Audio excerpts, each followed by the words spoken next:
Sakit mah atau sakit jantung? Jangan sampai keliru, bisa bahaya.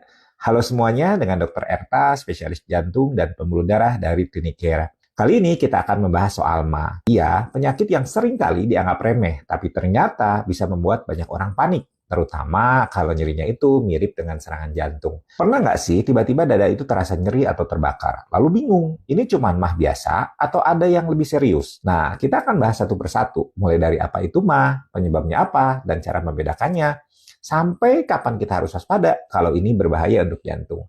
MAH atau dalam bahasa medisnya kita sebut dispepsia adalah istilah umum untuk gangguan pencernaan di bagian lambung. Gejalanya itu bisa berupa nyeri ulu hati, perut kembung, mual, muntah, cepat kenyang, sampai ada sensasi terbakar di daerah dada yang sering kita sebut sebagai heartburn. Nah, kalau sudah ada kata heart di situ, wajar dong kalau orang jadi curiga.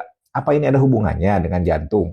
Tapi sebelum panik, kita harus tahu dulu penyebabnya apa. Secara umum, MAH itu terbagi ke dalam dua jenis, dispepsia organik dan dispepsia fungsional. Dispepsia organik berarti ada penyebab yang jelas. Misalnya ada tukak lambung, ada infeksi bakteri Helicobacter pylori, ada GERD atau gastroesophageal reflux disease, atau efek samping obat seperti misalnya penggunaan obat inflamasi non-steroid seperti ibuprofen, piroxicam, meloxicam, yang seringkali digunakan banyak orang untuk mengatasi nyeri. Sementara itu, dispepsia fungsional adalah MAH yang tidak ditemukan penyebab struktural yang jelas, tapi gejalanya tetap ada. Ini bisa terjadi karena berbagai sebab, seperti misalnya stres, pola makan yang buruk, atau memang ada gangguan fungsi saraf di lambungnya. Masalahnya, gejala dispepsia ini seringkali mirip dengan gangguan jantung. Misalnya, GERD itu bisa menyebabkan nyeri dada yang menjalar ke daerah leher dan terasa seperti ditekan. Mirip banget dengan gejala angina, yaitu nyeri dada akibat penyempitan pembuluh darah di jantung. Bahkan, ada kondisi yang disebut esophageal spasm, yaitu kejang otot di kerongkongan yang gejalanya itu sangat mirip dengan serangan jantung. Jadi nggak heran kalau banyak orang bolak-balik ke IGD karena takut serangan jantung, tapi ternyata cuma GERD. Tapi bagaimana cara membedakannya? Biasanya nyeri dada karena MAH atau GERD lebih terasa seperti terbakar, memburuk setelah makan besar atau saat berbaring, dan bisa membaik setelah minum antasida. Sebaliknya, nyeri dada karena jantung biasanya muncul saat beraktivitas, terasa seperti ditekan atau diremas, bisa menjalar ke lengan kiri, rahang, atau punggung, dan tidak membaik dengan obat MAH. Kalau ragu, lebih baik langsung periksa ke dokter daripada menebak-nebak. Lalu,